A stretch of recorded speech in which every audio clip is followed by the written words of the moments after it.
Hello everyone. Welcome back to STS, Science, Technology, Economy, Strategy 등을 고민하는 곳입니다. 오늘은 고타마 시다르타를 생각하면서 쉬는 날이죠. 근데 그 고타마 시다르타 그분이 훌륭한 사람이긴 하지만 시다르타가 저한테 배워야지. 저는 시다르타한테 배울 게 전혀 없습니다.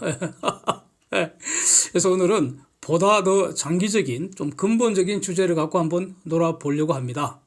진리는 상식에서 멀지 않다. 그래서 진리는 상식 근방에 있다는 것인데 몰상식은 거짓의 증표라는 것이고요.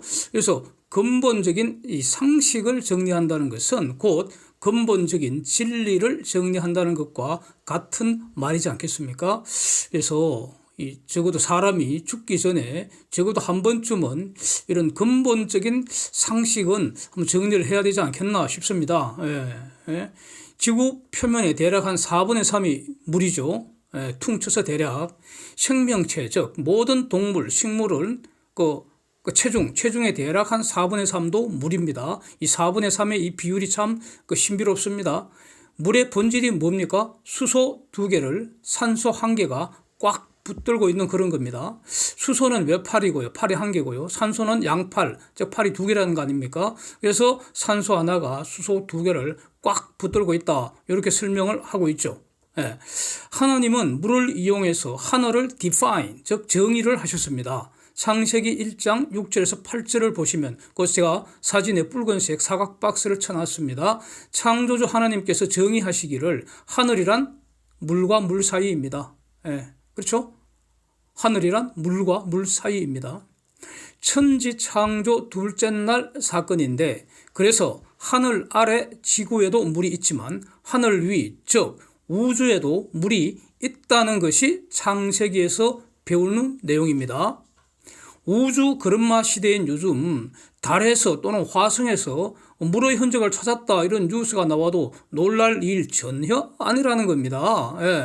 목성의 위성 중에는 얼음으로 된 위성도 있다는 거 아닙니까? 그래서 상식에서 멀면 거짓의 징표입니다.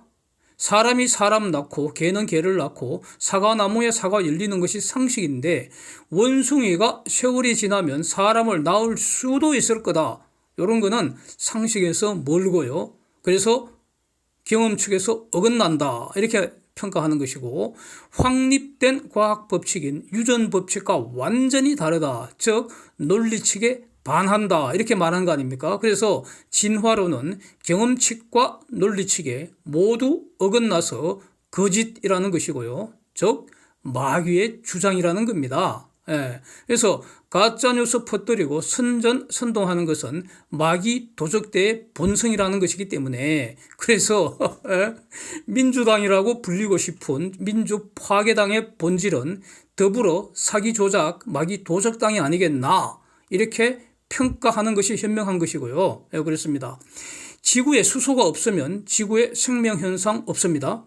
그런데 이 수소는 분자 형태로는 지구에 존재할 수가 없습니다. 수소는 너무 가벼워서 수소 분자 홀로 내버려 두면 우주로 저절로 싹 사라지기 때문입니다. 지구 생명의 필수 불가결한 수소를 지구에 꽉 붙들어 두는 저장하는 원리가 바로 물입니다. 그래서 지구에 생명을 존재하게 하는 원리가 바로 물이라는 겁니다. 그래서 지금 가만히 생각해 보니까 이 패티김이 불렀던 그 노래는 산소가 수소를 보고 불렀던 거 아닌가 싶습니다. 그대 없이는 못 살아 나 혼자서는 못 살아 헤어져서는 못 살아 떠나가면 못 살아 그런 거 아닙니까? 그래서 살기 위해서 산소가 수소를 지구에 꽉 붙들어 두는 것이고요. 그게 바로 물이라는 것인데 이 결합이 바로 수소 결합이라고 합니다. 이게 완전히 찰떡궁합이라서요. 엄청 셉니다. 단단하게 붙어 있습니다. 그래서 보통 햄머로 수백 년 두드리게 펴도 물은 여전히 물이고요. 더 이상 부서지질 않고요. 다이아몬드 전기톱으로 썰어도 쓸리질 않는다는 겁니다. 요거 부수는 간단한 방법을 인간이 찾아냈는데 바로 전기분해입니다. 물을 전기로 찢어봤더니 수소를 꽉 잡고 있던 다이아몬드 전기톱보다 쓸리질 않고 햄머로 수백 년 때리쳐도 안 부서지던 그 수소 꽉 붙잡고 있던 산소가 전기로 찢었더니 포기하더라는 겁니다. 그걸 알아냈다는 거죠.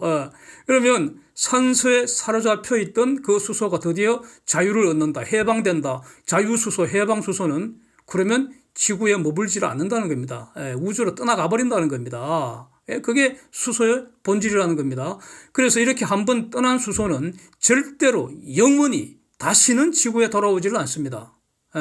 그래서 수소를 혼자 두면 절대 안 된다는 겁니다. 이거는 수소를 혼자 두는 것은 수소 폭탄을 터뜨리는 것보다 더 위험하다는 겁니다. 지구 환경에. 그래서 가지마, 가지마, 니 혼자 가지마. 지구상에 생명이 있는 한 수소야 가지마. 수소 없이는 못 살아. 탄소 없이도 못 살아. 따로는 못 살아. 수소 없이 못 살아. 뭐 이렇게 되는 거 아닙니까? 물을 전기로 찌지기 전에는 지구상의 물의 총량은 일정합니다. 즉 물의 총량은 늘지도 않고 줄지도 않고요. 액체나 고체나 기체로 상태가 변하면서 순환할 뿐입니다. 물을 높이 쌓을 수는 없죠. 그래서 물이지 않습니까? 근데 얼음은 물을 높이 수천 미터 쌓아서 저장하는 방법이 되는 것이고요. 뭐 이런 겁니다. 그래서 지구상의 물은 순환은 하지만 총량은 일정하다. 이 말은 지구의 수소의 총량은 일정하다. 이 말과 같은 말이죠. 수소가 지구를 떠나지 못하게 꽉 붙들어 두면서도 수소는 순환하는 것. 이게 바로 생명 유지의 원리입니다. 바로 광합성입니다. 포토신세시스.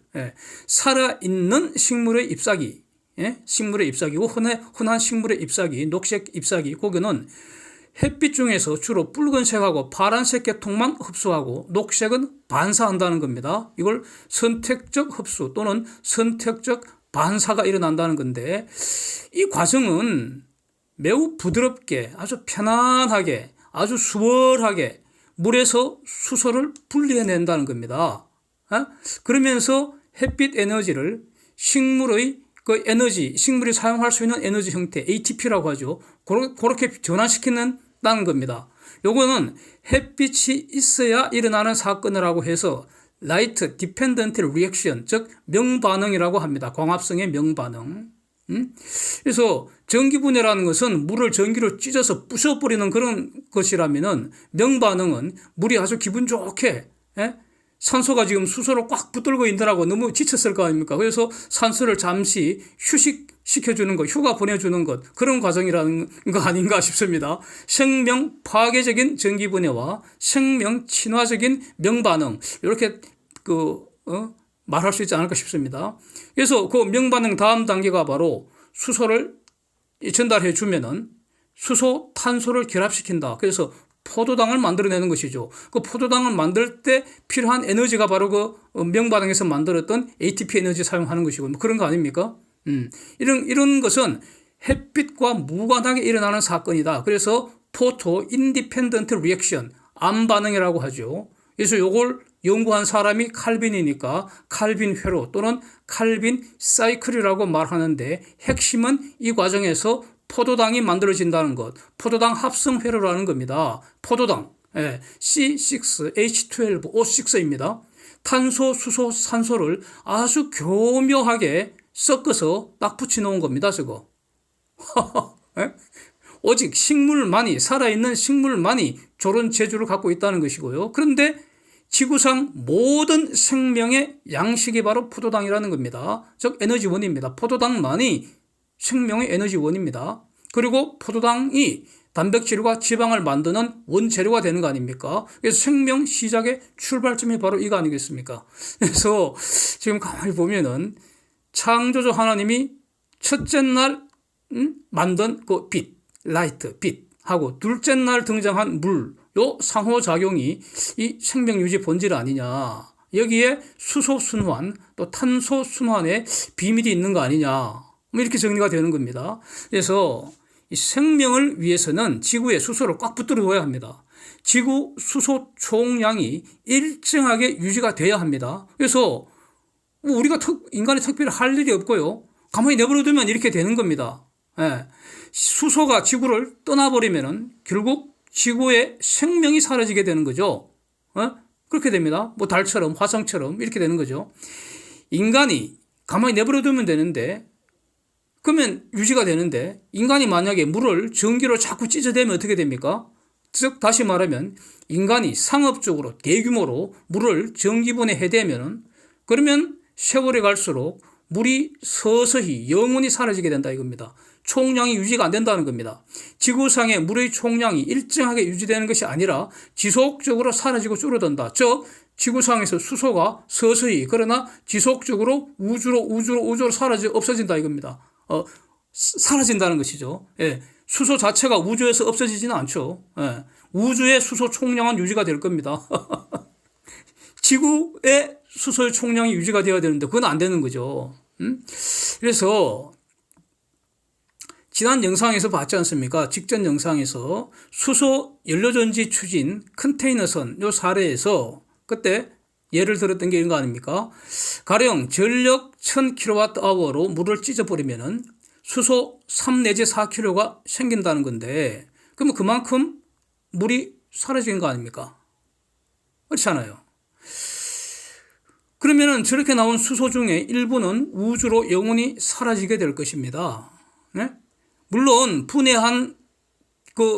물을 분해한 대부분의 그 수소는 연료전지에 통과하면서 산소와 다시 재결합하죠.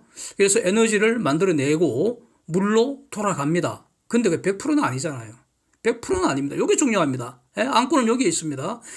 그 중에 일부는 리키지, 누설되잖아요. 그 누설되면은 그냥 우주로 영원히 사라진다는 겁니다. 그래서 H2 리키지 레이트를 생각할 수 있잖아요. 가령 그 수소 누설률, 손실률이죠. 마치 LNGC 운반할 때 메탄 리키지 발생하는 것처럼, BOR, boil over rate 그 계산하는 것처럼. 그래서 만약에 수소 누설률을 1%라면 이거 어마어마한 양이죠, 이거. 이런 사이클을 돌릴 때마다 그걸 만약에 수십 년, 수백 년 계속 한다 그러면은 계속해서 수소는 우주로 사라질 뿐이잖아요. 물은 지구 전체에서 물의 총량이 계속 사라지잖아요. 예? 우리가 물을 만들 수 없잖아요. 수소를 못 만드는 것처럼 물도 못 만듭니다. 있는 물을 사용할 뿐입니다. 있는 수소를 사용할 뿐입니다. 예. 인간의 과학기술이 아무리 발전해도 수소 자체를 만들어낼 수는 없습니다. 있는 수소를 활용할 뿐입니다. 물 자체를 만들 수는 없습니다. 이게 에너지 보존 법칙이잖아요. 예? 좁게는 질량 보존 법칙이고요. 자, 그래서 지구의 수소가 일정하게 유지되어야 하는데 물을 자꾸 전기로 찢어대면은 세월이 갈수록 지속적으로 지구에서 수소가 사라진다 이겁니다. 이게 지속 가능하겠습니까? 불가능하겠죠. 그래서 지구 곳곳에서 대규모로 물을 전기로 자꾸 찢어대면은 수십 년, 수백 년 이렇게 지속하면은 지구에서 지속적으로 물은 영원히 사라지고요. 즉 수소가 영원히 사라진다는 겁니다. 이거는 회복이 불가능합니다. 물과 수소는 순환을 해야 하는데 지구의 상에서 총량이 일정하게 보존이 돼야 하는데 물의 전기분해를 상업적으로 대규모로 지속을 하게 되면은 지구상에서 물의 총량은 수소의 총량은 보존되지를 않고 지속적으로 감소하여 사라진다. 이렇게 사라지면은 아무리 세월이 흘러도 영원히 복구가 불가능하다는 겁니다. 그래서 이거는 가령 핵폭탄 양 수백 개 터뜨려서 대륙을 완전히 초토화시킬 수 있습니다. 그렇게 하더라도 그거는 가령 뭐 수백 년, 수만 년 지나면 다시 복구됩니다. 그거는. 그러나 물을 전기로 자꾸 찢어대서 수소가 지구에서 사라지면은 물이 지구에서 사라지면은 수천만 년이 지나도 복구 불가능하다 이겁니다. 그래서 그러니까 이거 완전 미친 짓 아닙니까 이거? 네? 막아야 되지 않겠습니까? 그래서 저는 그 수소 경제는 불가능하다고 보고요. 네. 지구 환경에 되돌릴 수 없는 근본적 재앙을 초래하기 때문에 이런 거 막아야 되지 않겠나 싶습니다. 예. Thanks for watching. See you next time.